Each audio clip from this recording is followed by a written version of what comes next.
আমি মীর হাসান আপনাদের সকলকে আমন্ত্রণ জানাচ্ছি নিউজ 24-এর দ্বিতীয় আয়োজন আপোষহীন বাংলাদেশে। বিসিডিএল স্টুডিওতে আজ আমরা এমন কিছু মানুষকে আমন্ত্রণ জানিয়েছি যারা জুলাই আন্দোলনে নিশ্চিত মৃত্যু অথবা কারাগার জেনেও নির্ভয়ে দাঁড়িয়েছিলেন বুলেটের সামনে। তাদের অনেকেই হারিয়েছেন তাদের অতি নিকট আপনজনকে, কেউ বা হারিয়েছেন শরীরের গুরুত্বপূর্ণ অঙ্গটি। তারপরেও তারা কোন আকাঙ্ক্ষায় দাঁড়িয়েছিলেন একেবারে সম্মুখভাগে। কথা না বাড়িয়ে তাদের সাথে একে একে পরিচিত হতে চাই। পরিচয় পর্বটা শুরু করব আমার ডান পাশ থেকে। আমার ডান পাশে আছেন বৈষম্য বিরোধী ছাত্র আন্দোলনে আহত আতিকুল ইসলাম। আতিকুল, কেমন আছেন? আলহামদুলিল্লাহ, আপনার অনেক আগে থেকে সুস্থ।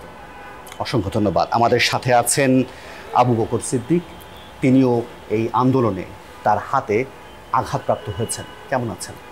আলহামদুলিল্লাহ, ওভারঅল হচ্ছে আমার এখনও ট্রিটমেন্ট কমপ্লিট হয়নি, অন দ্য প্রসেস। দোয়া করবেন ইনশাআল্লাহ যেন অ্যাজ সুন অ্যাজ পসিবল স্বাভাবিকভাবে ফিরে আসতে পারি। অসংখ্য ধন্যবাদ। আমার বাম পাশে আছেন শহীদ ফারহান ফায়াজের বোন, ছোট বোন সাইমা ইসলাম ফারিন। সাইমা ইসলাম ফারিন, কেমন আছেন? আলহামদুলিল্লাহ, ভালো আছি। আপনি আমাদেরকে সময় দিয়েছেন, আপনাকে অসংখ্য ধন্যবাদ। তার পাশেই আছেন একই আন্দোলনের চোখে ক্ষতিগ্রস্ত হয়েছিলেন তাহমিদ হুজাইফা। হুজাইফা, আপনাকে স্বাগত। আপনি কেমন আছেন? ধন্যবাদ। আমি আলহামদুলিল্লাহ ভালো আছি। আমার এখনও ডান চোখে আমি দৃষ্টি ফিরে পাইনি, ট্রিটমেন্ট চলছে। আপনার চারজনই আমাদেরকে সময় দিয়েছেন। আমি বরং আলোচনাটা একেবারে আমার ডান পাশ থেকে শুরু করি। বরং আতিকুল ইসলাম, আপনার কাছে আমি প্রথম প্রশ্নটা নিয়ে যেতে চাই। প্রথমত জানতে চাইব যে কি ঘটেছিল আসলে সেদিন, যেদিন আপনি আপনার ডান হাতটি হারালেন। সেই অভিজ্ঞতার কথা শুনবো। পাশাপাশি আমি দেখছি যে সবাই ভীষণ অল্প বয়সী, সবাই খুবই কম বয়সী। মানে এত সাহস কোথা থেকে এলো যে এত প্রবলভাবে আপনার রুখে দাঁড়ালেন? তো মূলত দেখেন, যদি আমার ফুল ব্যাকগ্রাউন্ড বলতে তাহলে অনেকটা সময়ের ব্যাপার, বাট আমি হয়তো সংক্ষেপে একটু ছোঁয়া দিয়ে যাই। আমি খুবই মধ্যবিত্ত ফ্যামিলির একজন সন্তান। তো সেক্ষেত্রে আমি পড়াশোনা করেছি, বিগত 5 বছর আগে ছেড়ে দিই, ক্লাস 9 পর্যন্ত পড়াশোনা করে।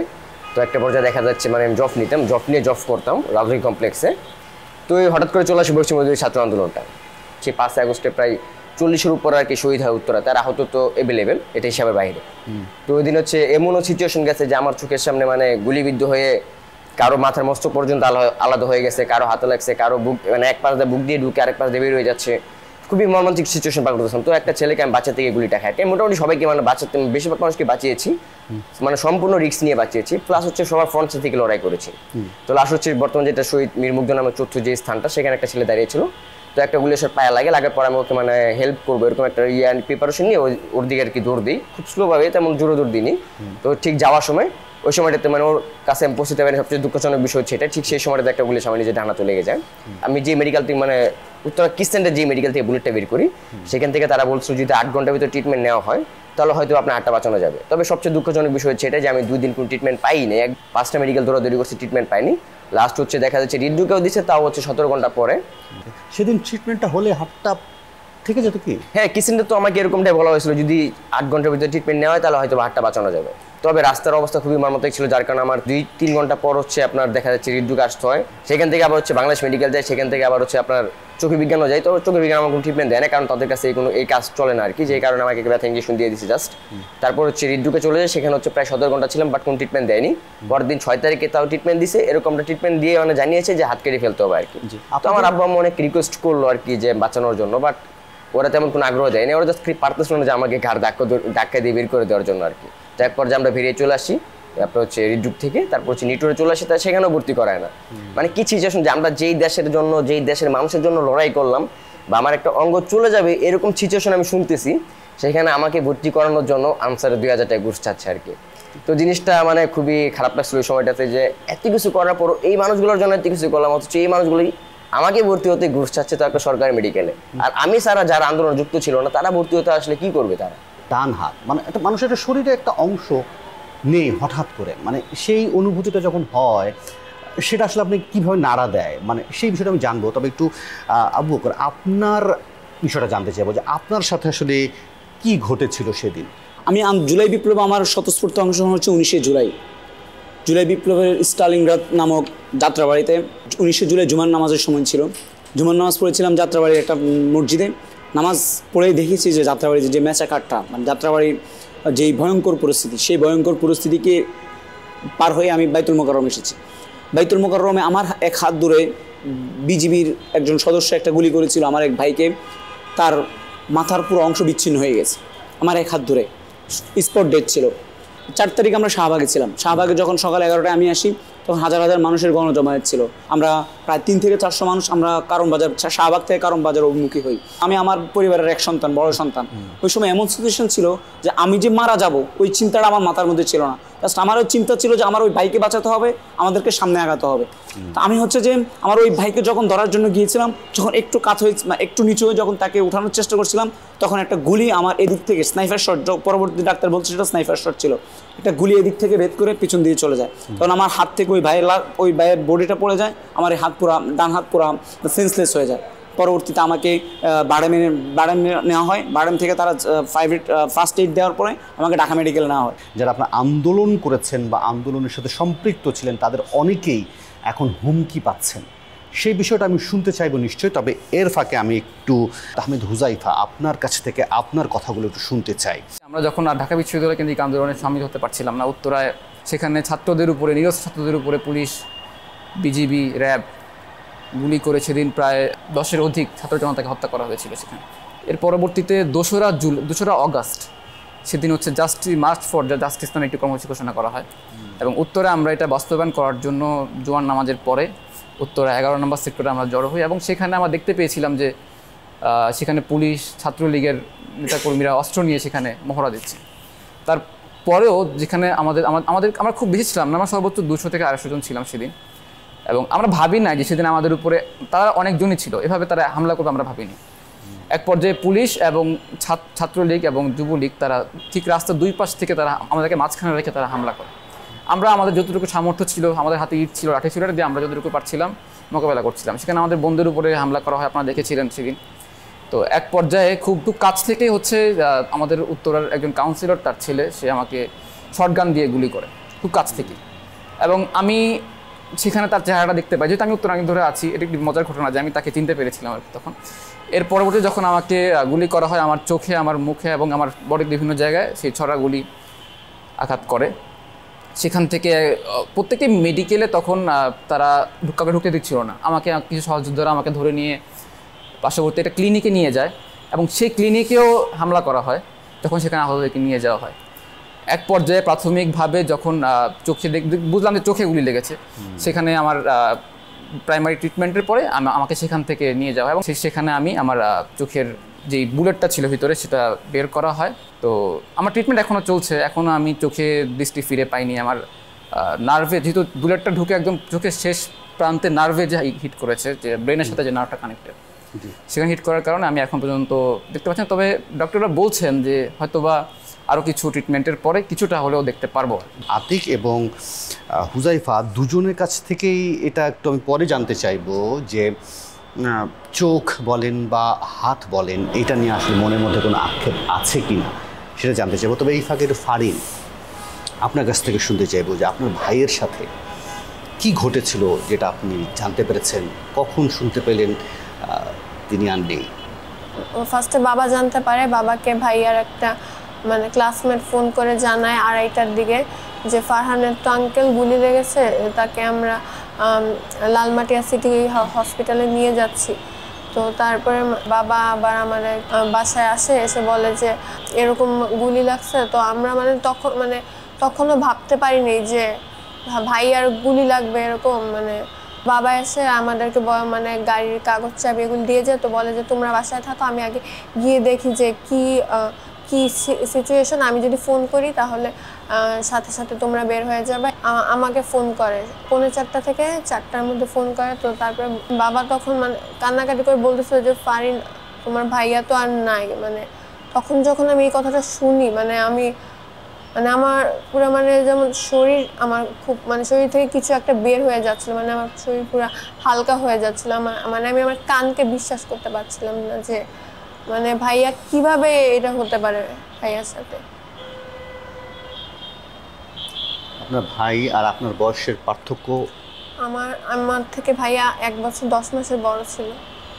ভাইয়ের সাথে শেষ কি স্মৃতি মনে আছে? ভাইয়ার সাথে শেষ স্মৃতি আন্দোলনের ও যেদিন শহীদ হয় তার আগের দিন রাতে মানে ফ্যামিলির সাথে একসাথে বসে ডিনার করি, মানে সেটাই লাস্ট মুহূর্ত। তারপরে আর কোনো মেমোরি তো নাই। তারপরের দিন সে আন্দোলনে চলে যায়। আক্ষেপ আছে ভাইয়ের জন্য? আক্ষেপ তো অবশ্যই থাকবে। এখন আমি বলবো যে এই সকল শহীদ যেই উদ্দেশ্যে মানে দেশের জন্য যেই উদ্দেশ্যে তারা জীবন দিল, মানে তারা চেয়েছিল একটা সুন্দর বাংলাদেশ যেখানে কোনো দুর্নীতি থাকবে না, হানাহানি থাকবে না, তো সুন্দর বাংলাদেশ। এখন আমরা যদি সেটা বানাতে পারি সেই রকম সুন্দর একটা বাংলাদেশ, তাহলে আমি মনে করবো যে এই সকল শহীদের আত্মত্যাগ সার্থক হবে এবং তারাও জান্নাতে থেকে আমাদের একটা মানে সুন্দর বাংলাদেশ থাকলে তারাও খুশি হবে। ভাই হত্যার বিচার আমি শুধু আমার নিজের ভাই না, আমি চাই যে জুলাই বিপ্লবের যত আমার আহত ভাই বোন এবং যারা শহীদ হয়েছে প্রত্যেকটা শহীদ ভাই বোনের জন্য বিচার হয়, আর এটা যেন খুব শীঘ্রই করা হয়।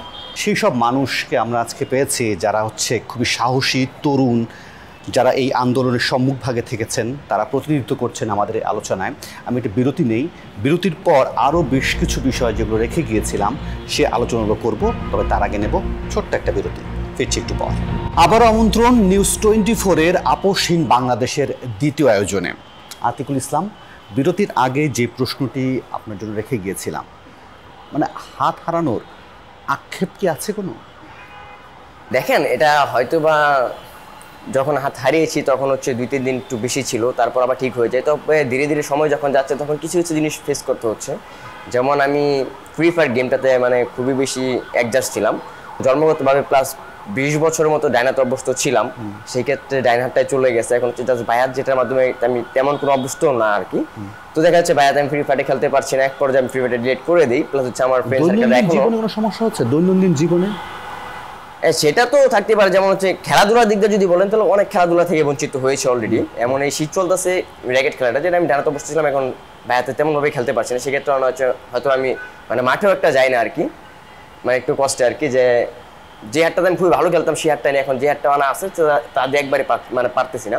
তো সেক্ষেত্রে মনে করি যদি বাইহাটটা চলে যেত তাহলে হয়তো এই মানে প্রবলেমগুলো ফেস করতে হইতো না। যদি আমরা সাধারণভাবে ভাবি তাহলে একটা মানুষ 70 থেকে 80 বছর পর্যন্ত বাঁচে। আমার তো জাস্ট 20 বছর, এখন 21 পরে নেই। তো সেক্ষেত্রে আমার পুরো লাইফটাই পড়ে আছে। আমি যত ডাইনাতে অবস্থ ছিলাম, প্লাস 2 হাত দিয়ে আমি যত জব করতাম, সেক্ষেত্রে দেখা যাচ্ছে যে এখন আমার জব করতেই হবে, যত আমি কোনো বড়লোক ফ্যামিলির ছেলে না, আমি জাস্ট মিডল ফ্যামিলি একজন ছেলে। এক হাতের মাধ্যমে হয়তো পরবর্তী সময়টা চলা খুবই টাফ হয়ে যাবে, আর বাই হাত দিয়ে তো তেমন একটা এনার্জিও পাই না, প্লাস তেমন একটা অভ্যস্ত না। সেক্ষেত্রে এই সময়টা চলা খুবই টাফ হয়ে যাচ্ছে। তো অবশ্যই সরকারের কাছে আমাদের একটা ছোটখাটো দাবি থাকতেই পারে, নর্মাল বিষয়, তারা যেন স্বীকৃতি খুব অল্প সময়ে দিয়ে দেয়। বা দৈনন্দিন জীবনে যদি আপনার প্রবলেমগুলো ধরেন, আমি ডানাতে খাওয়া দাওয়া করতাম, এখন বাই হাতে একটু প্রবলেম হচ্ছে, মাঝে মাঝে আমার আম্মু খাওয়াই দেয় আর কি। আমার মাঝে মাঝে অভ্যস্ত করতেছি ধীরে ধীরে। আবার অনেক চলাফেরাতেও ভাই হাতে অনেক প্রবলেম ফেস করতে হচ্ছে। তবে আমি মনে করি যে আস্তে আস্তে ধীরে ধীরে অভ্যস্ত হয়ে গেলে তখন হয়তো জিনিসগুলো আর কি সলভ হয়ে যাবে। জি, আবু বকর, আপনার কাছে জানতে চেয়েছিলাম যে ও তো বলছিল স্বীকৃতির একটা বিষয় আছে, সেই বিষয়টা নিশ্চয়ই বলবেন। পাশাপাশি যেহেতু স্নাইপারের আক্রমণেই বা হামলায় আক্রান্ত হয়েছেন, এই প্রশ্নটা খুব জোরে সোরে আসছে বিভিন্ন সোশ্যাল মিডিয়া থেকে, গণমাধ্যমে, যে যারা আপনার আন্দোলনের সাথে আন্দোলনের মাঠে ছিলেন, প্রবলভাবে রুখে দাঁড়িয়েছিলেন, সমন্বয়করা যারা ছিলেন, সবাই হুমকির মধ্যে আছেন। বিষয়টা কি আসলে? আচ্ছা দেখেন, এই যে ছাত্রদের যে আন্দোলন, বৈষম্য বিরোধী ছাত্র আন্দোলন বা জুলাই গণ অভ্যুত্থানের যে আন্দোলনের যে স্পিডটা ছিল, সেই স্পিডটাকে ভ্যানিশ করে দেওয়ার জন্য পতিত স্বৈরাচার যে এমন কোনো কৌশল না যেটা অবলম্বন করেনি। আমরা দেখেছি যে হেলিকপ্টার থেকে গুলি, বিভিন্ন ভারী অস্ত্র থেকে গুলি, হেলিকপ্টার গুলি আঘাতে রিয়া গোপ নামে একটা আমাদের ছোটো বোন, সে দুনিয়া থেকে বিদায় নেয়, এবং হেলিকপ্টার থেকে যখন গুলি করা হয় তখন অজস্র মানুষ শহীদ হয়। তো এই যে জুলাই অভ্যুত্থানের যে স্পিড বা আন্দোলনের যেই স্পিডটা, সেটাকে ভ্যানিশ করার জন্য পতিত স্বৈরাচার তারা সব ধরনের স্টেপ নিয়েছে। এই আমরা এখন সময় এসেছে আমরা সরকারের প্রতি আমাদের যে রিকোয়েস্ট হবে, সর্বপ্রথম আমাদের বিচার। যারা এই পেশাগারের সাথে সম্পৃক্ত ছিল, আমরা এখনও দেখছি যে তারা বিভিন্ন জায়গায় এখনও আমাদের ভাইদেরকে হুমকি দিয়ে আসছে। আমরা আগে যখন দেখতাম পতিত স্বৈরাচারের সময়ে, তখন অন্য কোনো রাজনৈতিক দল কোনো ইন্ডিকেটর ইউজ করলো, তার ইন্টেলিজেন্স টিম তাকে গ্রেফতার করতো, তাকে বিভিন্নভাবে হয়রানি করতো। তো এখনকার যেই প্রশাসন ব্যবস্থা, এখনকার যেই ইন্টেলিজেন্স টিম আছে, আমার কাছে মনে হচ্ছে না যে তারা ফাংশনিং না, বা তারা খুব আন্তরিকভাবে এই কাজগুলো করছে না, যার কারণে এখনও খুনিরা প্রকাশ্যে ঘুরছে। এখানে আরেকটা বিষয় হচ্ছে যে 5ই আগস্ট পরবর্তী সময়ে কারা খুনিদের দোসরদের বা কারা খুনিদের সেফ এক্সিট দিয়েছে বা কারা কারা দেশ থেকে পালিয়েছে বা কারা এখনো দেশে আছে, আমরা সেটা আমাদের কাছে অস্পষ্ট। আমরা সরকারের কাছে এটা স্ট্রিক্টলি ডিরেক্টলি বলবো যে এই কারা তাদেরকে সহযোগিতা করেছে এবং কারা কারা দেশ থেকে বের হয়ে গেছে, কারা দেশে আছে, তাদেরকে অতি শীঘ্রই তাদের বিচারের ব্যবস্থা দান করানো হোক। এবং কি আমরা দেখে এসেছি যে এখন 71 এবং 24কে মুখোমুখি অবস্থান দান করানোর চেষ্টা করা হয়েছে। 71 এবং 24 মুখোমুখি না, 71 হচ্ছে আমাদের শিকড়, 24 হচ্ছে আমাদের অস্তিত্ব। এই 71 যেমন এদেশের আপমর জনতার সম্মিলিত প্রচেষ্টায় আমরা পাকিস্তানি হানাদারকে হটিয়েছি, ঠিক 24-এ এদেশের আপমর জনতার অংশগ্রহণ, স্বতঃস্ফূর্ত অংশগ্রহণে আমরা আওয়ামী ফেস্টিভ্যাল হটিয়েছি। আবার আসবো আপনার কাছে।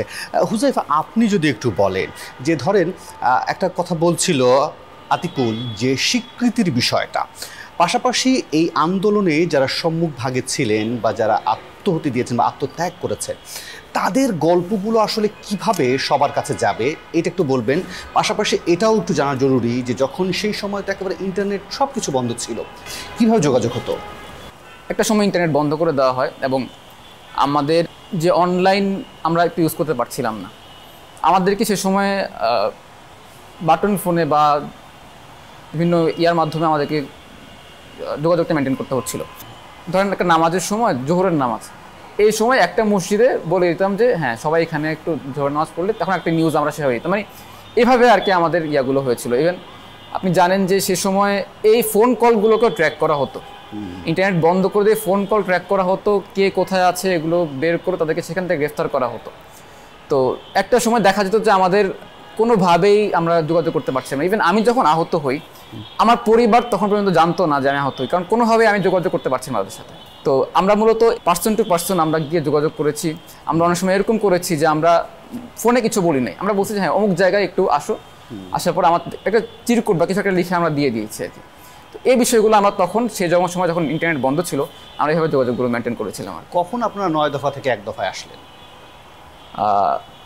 দেখুন, 1 দফাটা আসলে প্রত্যেকেই যখন এই ম্যাসাকারগুলো হচ্ছিল, প্রত্যেকের মনের মধ্যে কিন্তু এই 1 দফার বিষয়টা প্রত্যেকের মনে ধারণ করে ফেলেছিল সেই সময়টাতে আর কি। তো যখন আমরা দেখতে পেলাম যে বিভিন্ন নিউজ পোর্টালে আসছিল যে সমন্বয়করা আন্দোলনকে যেহেতু দাবি মেনে নেওয়া হয়েছে, আন্দোলনটা নেই শেষ আর কি, এরকম কিছু বলা হচ্ছিল। ইন্টারনেট তো বন্ধ, 9 দফাকে ইয়া করে প্রত্যেকের মোবাইলে মেসেজে এই 9 দফাটা সবাইকে টেক্সট করে, যেমন আমি এরকম 10 জনকে দিয়েছি, তারা আরও 10 জন, কীভাবে করে করে 9 দফাটা স্প্রেড হলো। স্প্রেড হওয়ার পর তখন আমাদের মধ্যে আবারও আন্দোলনের স্পিরিটটা আবারও ইয়া হলো যে না, কোনো মতেই আমরা আমাদের ভাইদের যারা শহীদ হয়েছে এদের সাথে আমরা এদের রক্তের সাথে আপোষ করবো না। তো এর পরবর্তীতে যখন আমরা দেখতে পেলাম, আমি যেহেতু সে সময়টা আহত ছিলাম যখন 1 দফার ঘোষণা আসলো, কিন্তু তার আগে আমাদের দিক থেকে একটা দাবি ছিল যেটা অতি দ্রুত এটাকে 1 দফায় নিয়ে আসা, এবং জনগণের সেই আশা আকাঙ্ক্ষার ভিত্তিতেই সে সময় 1 দফার ঘোষণা আসে। হুজাইফা, আবারও শুনবো, তবে একটু ফারিনের কাছ থেকে শুনি। ফারিন, ফারহানের বিষয়টা যে ধরনের স্বীকৃতির বিষয়টা যে সামনে আসছে, সেটা কিভাবে আসবে?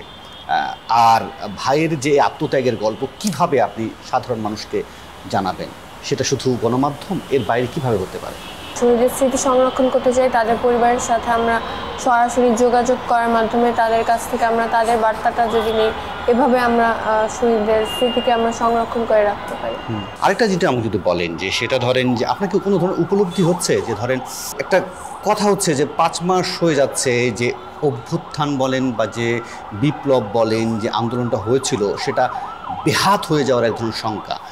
আপনার ছোট্ট অভিজ্ঞতা, ছোট্ট বয়স, ছোট্ট ফ্রেশ মাইন্ড কি বলে যে আসলে এই ধরনের কোনো শঙ্কা তৈরি হচ্ছে? স্বৈরশাসক শেখ হাসিনার পতন হয়েছে, সে যে দেশ থেকে পালিয়ে গিয়েছে, সে যে এখনো ভারতে অবস্থান করছে, তাছাড়া আরও যারা আছে আওয়ামী লীগের, এখন তারা বাইরের দেশে থেকেও বিভিন্ন ষড়যন্ত্র করে তারা দেশে নানাভাবে তারা অনেক মিথ্যা প্রোপাগান্ডা চালাচ্ছে। সাধারণ জনগণের মধ্যেও তারা ভেদাভেদ বা বিভেদ এরকম তারা করার চেষ্টা করছে। তাদেরকে যদি আমরা আইনের আওতায় আনি, বিচার করি, বিচারের আওতায় আনা হয়, তাহলে আমি মনে করব যে এই শহীদের আত্মত্যাগ সার্থক হবে। এবং এই জুলাই বিপ্লবটাকে সফল করতে হলে সবার মধ্যে আমাদেরকে একতাটাকে রাখতে হবে। আমাদেরকে মিথ্যা প্রোপাগান্ডা এগুলিতে কিছুতে কানে নেওয়া যাবে না। আমাদেরকে সবাইকে এটা মাথায় রাখতে হবে যে শহীদরা বাংলাদেশের সাধারণ জনগণ হিসেবে তারা মানে বাংলাদেশের মানুষ হিসেবে তারা সেই আন্দোলনটা করেছিল শুধুমাত্র বাংলাদেশকে ভালোবেসে। দেশের জন্য তারা জীবনের মায়া ত্যাগ করে তারা তাদের জীবনকে বিলিয়ে দিয়েছিল, তাদের রক্ত ঝরিয়েছিল।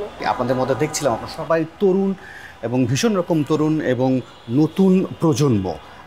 আমি একটা বিরতি নেই, বিরতির পর ফিরে এসে নিশ্চয়ই আপনাদের কাছে জানতে চাইবো যে আপনার আগামীর বাংলাদেশটা কেমন দেখতে চান, ভবিষ্যতের বাংলাদেশকে যে ইউনিটির কথা বলছেন, যে একতার কথা বলছেন, সেখানে কি কি প্রতিবন্ধকতা আপনারা লক্ষ্য করেন। তবে তার আগে নেব ছোট্ট একটু বিরতি, ফিরছি একটু পর। আবার আমন্ত্রণ নিউজ 24-এর আপোষহীন বাংলাদেশের দ্বিতীয় আয়োজনে। আমি বিরতির আগে যে প্রশ্নটি রেখেছিলাম আপনাদের সবার কাছে আসলে জানতে চাইবো আগামীর বাংলাদেশ নিয়ে আপনাদের কী ভাবনা। তবে হুজাইফা, আপনি যদি একটু বলেন যে নিশ্চয়ই ভবিষ্যৎ নিয়ে বলবেন, কীরকম বাংলাদেশ দেখতে চান, ইউনিটি জায়গাটা বলবেন, কিন্তু যে প্রশ্নটা আসছিল ফারিনও যেটা উল্লেখ করছিলেন, অনেকে যেটা উল্লেখ করছিলেন যে আওয়ামী লীগের বিষয়টা। আচ্ছা, দলটিকে আসলে বিচার করার আগে বা যারা প্রকৃত অপরাধী তাদের বিচার করার আগেই কি এক ধরনের মব জাস্টিস হচ্ছে কিনা? কোনো ধরনের মব জাস্টিস দেখার জন্য নতুন বাংলাদেশ হয়নি, এটা একদম clear and loud and clear. Second যে বিষয় আমরা দেখতে পাচ্ছি যে বিচারের যে ডিলেটা হচ্ছে এটা একটি বিষয়। সেকেন্ডলি হচ্ছে আওয়ামী লীগ কিন্তু এখন পর্যন্ত তাদের দায় স্বীকার করছে না, এবং যারা সে সময় জড়িত ছিল না কিন্তু আওয়ামী লীগ করতো তারাও কোনো দায় স্বীকার করছে না। তো দায় স্বীকার না করার কারণে আমরা দেখতে পাচ্ছি মানুষের মধ্যে এখনও তাদের বিষয়ে, তাদের বিপক্ষে যে ক্ষোভটা, সেই ক্ষোভের জায়গা থেকে আমরা কিছু জায়গায় মব জাস্টিসের বিষয়গুলো আমরা দেখতে পাচ্ছি। কিন্তু দেখুন, প্রথমত হচ্ছে যদি আমরা তাদেরকে রিকনসিলিয়েশন করতে চাই বা তাদেরকে আমরা পুনর্বাসন করতে চাই, যারা জড়িত ছিল না এদেরকে কোনোভাবে যদি আমরা একটা, যেহেতু তারা আমাদের দেশেই আছে বা দেশেই থাকবে, তো তার আগে তাকে দায়টা স্বীকার করতে হবে তো অন্তত। কিন্তু তারা দায় স্বীকার করছে না বিধায় আমার মনে হচ্ছে যে ধরনের মব জাস্টিসের ঘটনা ঘটছে। এবং আমি যদি বলি যে আমাদের এখন পর্যন্ত যদি বিচারের কথা আসার আগে যদি আমি বলি যে আমাদের এখন ল অ্যান্ড অর্ডারটা এখনও ঠিক হয়নি, আমাদের প্রশাসন এখনও ঠিক হয়নি। আমি মনে করছি যে আমাদের স্বরাষ্ট্র উপদেষ্টা তিনি সম্ভবত মানে ব্যর্থ হয়ে যাচ্ছেন আর কি এইসব বিষয়ে কাজ করার ক্ষেত্রে। আমি মনে করছি যে উনি ব্যর্থ হচ্ছেন। পাশাপাশি আমাদের যে পলিটিক্যাল পার্টিগুলো যারা জুলাই আন্দোলনে আমাদের সাথে থেকে তারা একসাথে আমার সাথে আন্দোলন করেছে, তারা বিগত 16 বছর ধরে আওয়ামী দুঃশাসনের শিকার হয়েছে। দুঃখের বিষয় তারা হচ্ছে এখন এমন কিছু কার্যক্রম আমরা দেখতে পাচ্ছি তাদের কাছ থেকে, যেন মনে হচ্ছে যে তারা কোনো না কোনোভাবে এই জুলাইয়ের যে একটা গণ অভ্যুত্থান হয়েছে সেটাকে তারা ভুলে যাচ্ছে। তারা তাদের কর্মকাণ্ডের মাধ্যমে তারা আমরা দেখতে পাচ্ছি বিভিন্ন জায়গায় আওয়ামী লীগকে তারা বিভিন্নভাবে তারা সাপোর্ট দিচ্ছে, ঠাঁই দিচ্ছে।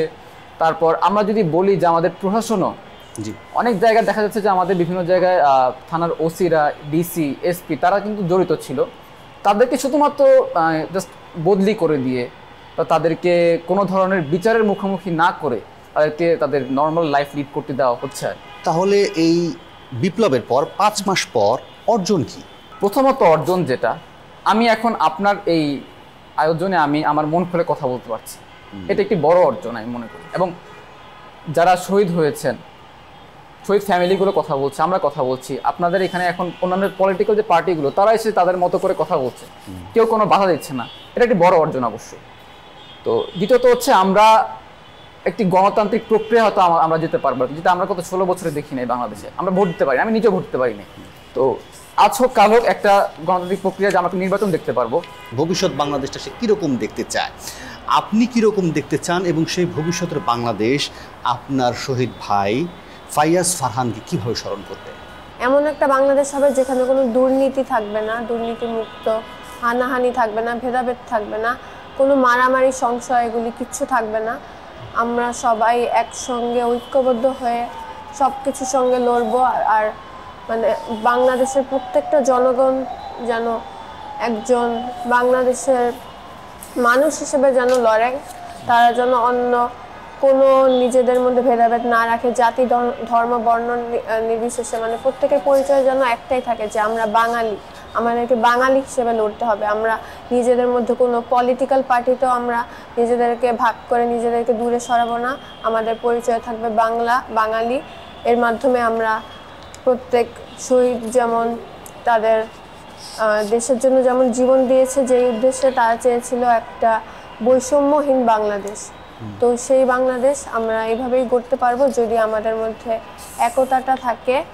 আর আমরা যদি সেইটা জুলাই বিপ্লবটাকে যদি মনে প্রাণে আমরা ধারণ করতে চাই, তাহলে আমাদের এখন যেটা প্রথম পদক্ষেপ সেটা হচ্ছে আগে জুলাই বিপ্লবে যারা শহীদ হয়েছে, আহত হয়েছে, প্রত্যেকটা শহীদের বিচার হচ্ছে আমাদের এখন সময়ের দাবি। স্বীকৃতি মানে সে যে এই আত্মত্যাগের মধ্য দিয়ে গেছে, এই আন্দোলনের শরিক ছিল, এই আন্দোলনের সাথে সামনে ছিল, তাকে কিভাবে আমরা স্বীকৃতি দেব? প্রত্যেকটা শহীদ পরিবারের কাছ থেকে আমরা এই জুলাই বিপ্লবে যারা শহীদ হয়েছে তাদের প্রত্যেকটা শহীদ পরিবারের কাছ থেকে আমরা তাদের গল্পগুলো আমরা জানবো। পাখিকে যেমন গুলি করে উড়িয়ে মারা হয়, ঠিক সেইভাবে তারা এইভাবে গুলি করেছিল। এগুলি আমরা প্রত্যেকটা শহীদ পরিবারের কাছ থেকে জানবো যে ঠিক কীভাবে প্রত্যেকটা শহীদকে শহীদ হতে হয়েছে। তাহলে এইটা মানে পরের প্রজন্মও জানতে পারবে যে এই জুলাই বিপ্লবে যারা শহীদ হয়েছে একমাত্র তাদের কারণে এই গত 15 থেকে 16 বছর হওয়া যে দুর্নীতি হতো এবং যেই স্বৈরাচার হাসিনা একমাত্র এই জুলাই বিপ্লবে যারা শহীদ হয়েছে তাদের জন্য চলে গিয়েছিল। অসংখ্য ধন্যবাদ ফারিন। আমি বরং এই ফাঁকে একটু আতিকুল ইসলাম আপনার কাছে জানতে চাই যে 5 মাস পর আপনি যদি দেখেন, কি মনে হয় যে এই 5 মাস পর এই অর্জনটা কি দাঁড়ালো? আপনার কাছে কি মনে হয়? এই যে দেখেন, যদি বলেন অর্জনের দিকটা দিয়ে, একটা সময় যদি একটা দল ক্ষমতায় থাকতো তাহলে আরেকটা দলের পালিয়ে বাঁচতে হতো। কেননা দেখেন, যখন আওয়ামী লীগ ক্ষমতায় ছিল তখন বিএনপি সবাই ছিল জেলে, বা যারা জেলার বাইরে ছিল তারা ছিল পলাতক। বা যখন বিএনপি ক্ষমতায় আসে তখন আওয়ামী লীগের লোক সংখ্যা থাকে জেলে, বা যারা বাইরে থাকে তারা পালিয়ে থাকে। কিন্তু এখন দেখেন, আমরা আন্দোলন করে অঙ্গ আইনি হয়েও যে স্বাধীনতা এনেছি, এই স্বাধীনতা আনার পর এখন কাউকে পালিয়ে বাঁচতে হচ্ছে না, সবাই বুক ফুলে রাজপথে চলতে পারতেছে। আমরা দেখেন এই যে সময়টাতে যে ফ্যাসিবাদের সময় যারা স্বৈরাচার যে ইয়াগুলো আমাদের উপর চালিয়েছিল, অত্যাচারগুলো চালিয়েছিল, তো সেই বিষয়গুলো নিয়ে যদি কেউ মুখ ফুটে কথা বলতে চাইতো, সেই যখন আওয়ামী লীগ ক্ষমতায় ছিল তখন দেখা যাচ্ছে হয়তো বা তাকে গুম করে দেওয়া হতো, বা তাকে মৃত্যুদণ্ড দেওয়া হয়ে যেত, বা তাকে আয়না করে নিয়ে যাওয়া হতো। কিন্তু দেখেন এই সময়টাতে আমরা সবাই সবার বিপক্ষে, মানে যেই কর্মকাণ্ডগুলো করে সেটা নিয়ে আমরা কথা বলতে পারতেছি। আমাদের এখানে কোনো বাধা অতিক্রম করতে হচ্ছে না, বা আমাদের এখানে কেউ গুম করে ফেলবে এরকম আমরা কোনো আশ্বাস পাচ্ছি না। আমরা সবাই মত প্রকাশ করতে পারছি স্বাধীনভাবে। আমরা যদি সোশ্যাল মিডিয়ার দিকগুলো দেখি, একটা সময় মিডিয়া জগৎটা সত্য নিউজটা প্রচার করতে পারতো না। যেই নিউজ যদিও তারা সত্য নিউজটা প্রচার করতে চাইতো তাহলে তাদের উপর খুব ভয়ঙ্করভাবে আক্রমণ হওয়ার আশঙ্কা দেখা দিত, বা তাদেরকে হুমকিও দেওয়া হতো।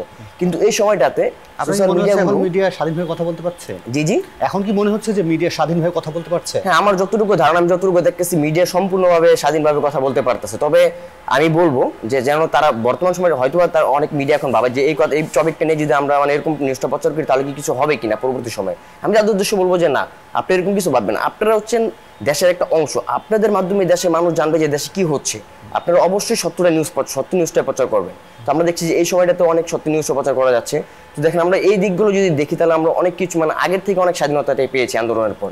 জি, আবু বকর সিদ্দিক, আপনার কাছে জানতে চাইবো, অনেকেই এই প্রশ্নটি তুলছেন যে যারা আন্দোলন করেছেন তারা বয়সের তুলনায় অতিকথন বলছেন। সেটা কি আপনার মনে হয় যে তারা বয়সের তুলনায় অতিকথন করছে কি না? আর দ্বিতীয়ত হচ্ছে যে ভবিষ্যৎ বাংলাদেশকে আপনি আপনার দৃষ্টিতে কেমন? ফার্স্ট অফ আপনার যে প্রশ্নটা, অতিকথন, বয়সের তুলনায় অতিকথন, আসলে এই আন্দোলনটা যখন এই দেশের ছাত্র জনতা যখন সম্পৃক্ততা হয় তখন কোনো বয়স, কোনো শ্রেণী, কোনো জাতকে বিবেচনা করে আন্দোলনে সম্পৃক্ত হয়নি। এখন আমরা যারা যে আমাদের যে অভিমতটা প্রকাশ করছি বা আমাদের যে অভিজ্ঞতাটা প্রকাশ করছি, এটাকে যদি কেউ অতিকথন বলে তাহলে আমি বুঝে নেব যে সে স্বৈরাচারের একটা অংশ। কারণ আমাদের যে কথাগুলো, আমাদের আন্দোলনের যে স্পিরিটটা আমাদেরকে তুলে ধরতে হবে। আমাদের আগামী বাংলাদেশের বিনির্মাণে আমাদের যে একটা গুরুত্বপূর্ণ অধ্যায় থাকবে জুলাই অভ্যুত্থান, এই আন্দোলনের জন্য, এই আন্দোলনের অভ্যুত্থানের একটা পাঠ হিসেবে আমাদের যে কথাগুলো, আমাদের যে স্মৃতিচারণগুলো আছে সেগুলো অবশ্যই আমাদেরকে তুলে ধরতে হবে। এই ক্ষেত্রে আমি বলেছি যে কেউ যদি এখানে বলে যে অতিকথন, তাহলে সে হবে, আমার মনে হচ্ছে যে তার অন্য কোনো চিন্তা আছে বা তার অন্য কোনো উদ্দেশ্য আছে। আমি কেমন বাংলাদেশ দেখতে চাই, আমি বাংলাদেশ দেখতে চাই, আমি নতুন রাজনৈতিক বন্দোবস্ত চাই, আমি বৈষম্যহীন বাংলাদেশ দেখতে চাই, আমি সাম্প্রতিক সম্প্রতির বাংলাদেশ দেখতে চাই, যে বাংলাদেশ সাম্য, মানবিক মর্যাদা, ন্যায় বিচার প্রতিষ্ঠিত হবে, যে বাংলাদেশে আমরা পূর্বের যেমন আমরা দেখেছি যে গুম, খুন, হত্যা, চাঁদাবাজি, টেন্ডারবাজি, যেই অবস্থান আমরা যে নৃশংস অবস্থান দেখেছি সেই বাংলাদেশ আমরা দেখতে চাই না। আমরা বাংলাদেশে নতুন কোনো ফ্যাসিবাদের উত্থান চাই না। আমরা চাই যে সবাই সাম্প্রদায়িক সম্প্রীতি, সবাই গণতান্ত্রিক প্রক্রিয়ায় সবাই তার অধিকার মত প্রকাশ করার স্বাধীনতা পাবে, এবং কি আমরা বাংলাদেশের নতুন বাংলাদেশ বিনির্মাণ করতে চাই। সকলে কাঁধে কাঁধ মিলিয়ে সৌহার্দ্যপূর্ণ সম্পর্ক রেখে আমরা আগামীতে নতুন প্রত্যয়ে নতুন বাংলাদেশ গড়তে চাই। আবারও ছোট্ট করে সবাইকে 30 সেকেন্ড সময় দেব। আমি যেন হুজাইফার কাছ থেকে শুরু করি, যে 30 সেকেন্ড, যে ধরেন আগামীর বাংলাদেশ বা ভবিষ্যৎ বাংলাদেশকে আপনি কিভাবে সেবা করতে চান। আপনার কি কোনো রাজনৈতিক মতাদর্শ থাকবে কিনা, কিংবা আপনি চাকুরিজীবী হবেন কিনা, শিক্ষক হবেন কিনা, গবেষক হবেন কিনা, খেলোয়াড় হবেন কিনা, বা কিংবা কৃষকের মতো মাঠে গিয়ে কাজ করে আপনি কিভাবে আগামীর বাংলাদেশকে সেবা করতে চান হুজাইফা? দেখুন, বাংলাদেশের সেবা করার জন্য প্রত্যেকটি শ্রেণী পেশার মানুষই বাংলাদেশের সেবা করতে পারে। তারা যদি এই জুলাইয়ের যে প্রেরণা, যে চেতনা, তাকে যদি ধারণ করে, এই শহীদ পরিবারগুলোর প্রতি যদি সে কমিটেড থাকে, তাহলে সে বাংলাদেশের প্রশ্নে সবসময় আপোষহীন থাকবে, এবং সেভাবেই সেই আপোষহীন প্রশ্নের বাংলাদেশের প্রশ্নে আপোষহীন থাকার মাধ্যমে বাংলাদেশের সেবা করা সম্ভব। আমি মনে করি আমি যদি আমার মধ্যে একজন বাংলাদেশি হিসেবে বাংলাদেশের জাতীয়তাবাদের যে ধারণা, সেই ধারণার প্রতি যদি আমি এক থাকি, সেখানে কে কোন দল করলো, কে কোন মত করলো, সেদিকে না তাকিয়ে শহীদদের যে আত্মত্যাগ, সেই আত্মত্যাগকে আমার ধারণ করে যে আমি এক থাকি, তাহলে আমি বাংলাদেশ সেবা করতে পারি। হুজাইফা, আপনার পয়েন্ট একদম ক্লিয়ার। ফারিন, আপনি কিভাবে দেশকে সেবা করতে চান ভবিষ্যতে? আর রাস্তায় যদি আমি কোনো অসহায় মানুষকে দেখি, তো আমি তাকে যদি আমি আমার জায়গা থেকে আমি তাকে কিছু খাবারের ব্যবস্থা করে দিই, আমি সেভাবে তাকে সাহায্য করতে পারি। এরকমভাবে যদি আমি ধরেন একজন করলে একজনের দেখা দেখি আস্তে আস্তে সবাই এটা করতে উৎসাহিত হবে এবং করতে থাকবে। এর মাধ্যমে আমরা প্রত্যেককে সহযোগিতা করতে পারি, সেবা করতে পারি। তাছাড়া শহীদের পরিবারের প্রতিও উচিত সবার একটু নজর দেওয়া, যাতে মানে তাদেরকে আর্থিকভাবে সহযোগিতা করা উচিত, যারা আর্থিকভাবে সচ্ছল নয়, এবং তাদের সবসময় খোঁজ খবর নেওয়া উচিত। এভাবে আমি মনে করি যে সেবা করার জন্য। অসংখ্য ধন্যবাদ ফারিন। আমি বরং আতিকুলের কাছ থেকে শুনতে চাই। আতিকুল, আপনার যে প্রতিবন্ধকতা আছে, সেই প্রতিবন্ধকতাকে মাথায় রেখে আপনি কিভাবে ভবিষ্যতের বাংলাদেশকে বা বাংলাদেশের মানুষকে সেবা করতে চান? দেখেন, আমি যদি বলি, তাহলে দেখেন একটা পর্যায়ে যে আমরা কিন্তু দেশকে একটা মানে ভালো একটা পর্যায়ে এনেছি, সেই গণঅভ্যুত্থান, সেই জুলাই মাসে আন্দোলন করে একটা অঙ্গ চলে গিয়ে হলো। বাট বর্তমান সময়ে যে লাইফটা আছে, সেটা পরবর্তী সময় কিভাবে পাড়ি দিব সেটা তো আর বলতে পারতেছি না। তবে সরকার যদি আমাদের কিছু একটা করে দেয়, তো সেক্ষেত্রে মানে তারা যেটা করে দিবে সেই অনুযায়ী আমি যেরকমটা পারবো সেটাই চেষ্টা করে যাবো এই দেশকে আর কি সহযোগিতা করার জন্য। সেটা কি হতে পারে যে, বা যদি কোনো একটা কর্মসংস্থান দিয়ে দেয় আমাদেরকে, যে পরবর্তী সময়টা ডালভাতকে কাটাতে পারি, সেই কর্মসংস্থানের মাধ্যমে যদি মনে করে যে এইভাবে আমি দেশকে ভাবে রিপ্রেজেন্ট করতে পারবো, প্লাস দেশকে এগিয়ে নিয়ে যেতে পারবো, তাহলে সেখানে সর্বোচ্চ আমার যে একটা হাত আছে, সেই একটা হাত দিয়েই সর্বোচ্চ চেষ্টা করে যাবো যে কিভাবে দেশটাকে মানে ভালো রাখা যায় আর কি। সেক্ষেত্রে আবু বকর সিদ্দিক, আপনার কি আগ্রহ, মানে সেটা আপনি কিভাবে সেবা করবেন? আমি চাই যে জুলাই স্পিরিটকে ধারণ করে জনপ্রতিনিধি হয়ে আমি আমার প্রত্যন্ত অঞ্চলের মানুষের পাশে দাঁড়াতে চাই, তাদের মধ্যে ইনসাফ প্রতিষ্ঠা করতে চাই, ন্যায় বিচার সুশাসন প্রতিষ্ঠা করতে চাই, এবং তাদের যে মৌলিক অধিকারগুলো, তাদেরকে মৌলিক অধিকারগুলো ফিরিয়ে দিতে চাই, এবং সম্প্রীতির বাংলাদেশ গড়ে তুলতে চাই জনপ্রতিনিধি হওয়ার মাধ্যমে। যে অসংখ্য ধন্যবাদ আবু বকর সিদ্দিকী, আতিকুল ইসলাম, ফারিন এবং হুজাইফা, আপনারা আপনাদের মূল্যবান সময় এবং মন্তব্য আমাদেরকে জানিয়েছেন। এই ছিল আজকের নিউজ 24-এর আপোষহীন বাংলাদেশে। নিউজ 24, গণমানুষের গণমাধ্যম।